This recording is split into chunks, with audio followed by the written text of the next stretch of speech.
बिस्मिल्लाहिर्रहमानिर्रहीम। आज हम आपके लिए लाए हैं एक मज़ेदार रेसिपी काले चने फ्राई की।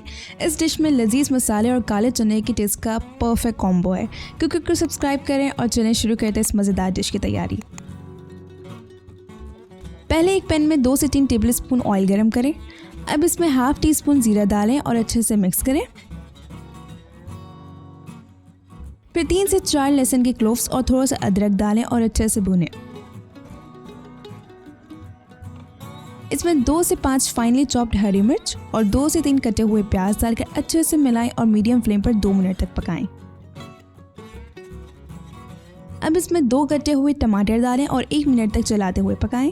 और फिर इसमें 1 टीस्पून हल्दी पाउडर, हाफ टी स्पून जीरा पाउडर, हाफ टी स्पून काली मिर्च पाउडर और हाफ टी स्पून लाल मिर्च पाउडर और 2 टीस्पून चाट मसाला डालकर अच्छे से मिला लें और इन सबको मिलाकर 2 मिनट तक भून लें।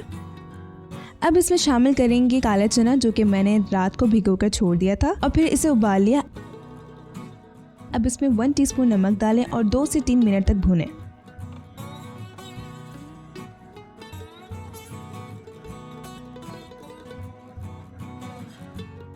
इसमें हाफ टी स्पून गरम मसाला डालकर अच्छे से मिलाएं।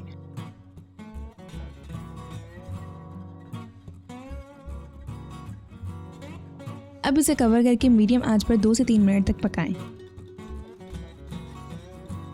आखिर में थोड़ा सा कटा हुआ धनिया डालकर मिलाएं।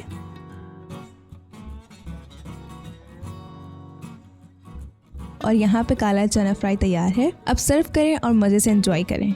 तो दोस्तों ये था हमारा काला चना फ्राई की सिंपल और ज़बरदस्त रेसिपी। उम्मीद है आपको पसंद आई होगी और आप भी घर पर इसको ज़रूर ट्राई करेंगे। अगर वीडियो पसंद आई हो तो लाइक करना ना भूलें और चैनल को सब्सक्राइब करके और नए नए रेसिपी और टिप्स से अपडेट रहिए। मिलते हैं अगली वीडियो में, तब तक के लिए अल्लाह हाफ़िज़।